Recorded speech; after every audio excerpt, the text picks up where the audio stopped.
Welcome inside the WB Mason Coaches Report. Ryan Mayer with the head coach for the Hofstra Pride men's soccer team, Richard Nuttall. And coach, two matches for you guys last week. First, Jacksonville, one of the last out-of-conference games for you guys. You come away with a 3-1 victory. I know you were a little bit worried about the fact that Jacksonville was coming off a 5-0 win over Georgia Southern. How were you able to shut them down? Yeah, I think we defended very well as a unit, especially the first 60 or 70 minutes. We had a bit of an off spell for 15 to 20 minutes when we let them back in the game a little bit. But I think just team defence, the structure of our shape, how we defended was quite good, and we managed to get at them and score goals as well. So for me, it was a professional, well done day. I was happy with the overall game. And you get another goal from Maid Memic in that match along with a couple others. What is the improvement that you've seen from Memic going from last season, his freshman year, into so far this sophomore campaign? Well, I think, when the Europeans come here, they underestimate the athleticism and the power of the college game. It's very fit, very athletic, very powerful. So getting used to that is very difficult coming from this type of soccer, which is probably a little bit, no offence, a little bit more intelligent soccer, but this is fast and furious, and with the substitution rules, the tempo of the game stays high.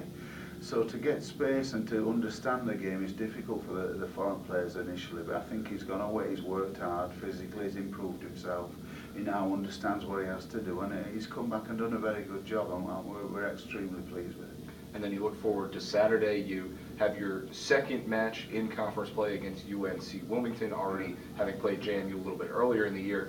A last-second loss for you guys. In the last 3 seconds of the game, you give up that third goal. First off, what did you see from your team that allowed UNC Wilmington to get ahead to that 2-1 lead late? Well, I think UNCW have really got themselves together, and they're quite effective as a team. They work hard on their home field. It's a tough task. They'd just beaten Duke previously, so I think they came in very confident.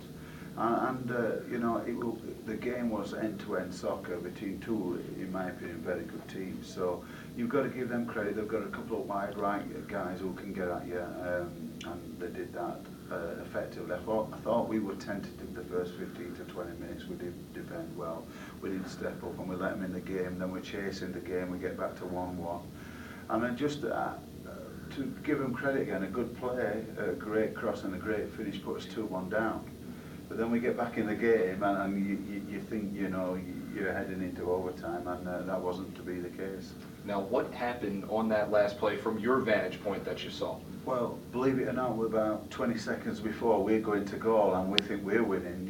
Joey Holland's in on goal, and he doesn't manage to finish the goal. The rebound comes off the keeper. They play left, and then down the left wing, cross to the far post, and the guy at the far post has done absolutely fantastic, and he's danced around a couple of players. If you're looking from my perspective there, you'd wish your players did a little bit better job defensively, but probably a little bit of caution in the tackling because of the last minuteness of the event.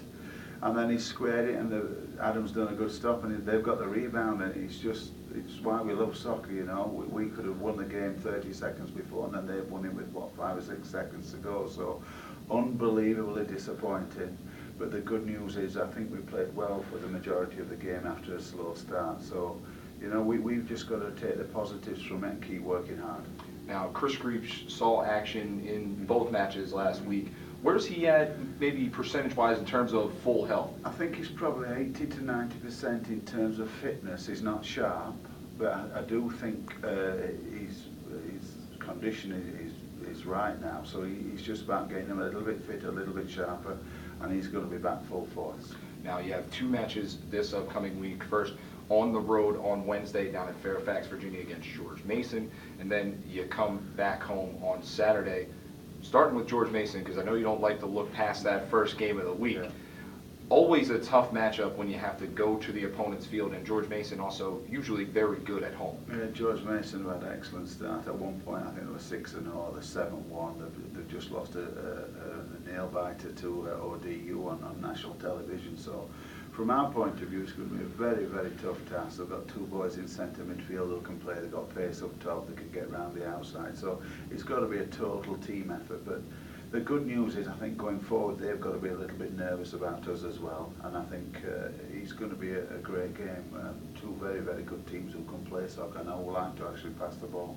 Now, Coach, at times this season you've said your defense has those 15, maybe 20-minute spans of where they let down a little bit after playing 70 minutes of good soccer. How do you try and get those spans to go away as we move forward further and further into conference season? Yeah, I think we've got to look at our shape a little bit. We've got to look, the coaching staff, we've got to understand what we've got to do a little bit more.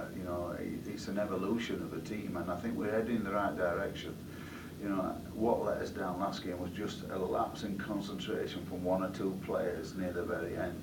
And from my point of view, it's just as long as you can keep taking steps forward, I think, I think we can do well in the coming games. Again, concentration is key, and that's what we've got to hammer into them and make them understand it's not an 89-minute game, it's a 90-minute game. Now, what do you need to do on Wednesday down in Fairfax, Virginia, to go out and pick up that first CAA victory? Well, as mentioned, we've got to defend very well as a unit, and then we've got to play. We've got to get the ball down and play and use our talent, because going forward at times we've looked very, very good. Just keeping the ball and moving it quickly and playing to our strengths. All right, well, Coach Richard Nuttall, thanks for joining me inside this week's WB Mason Coaches Report. Good luck out there this week. We'll talk to you next week. Thanks very much.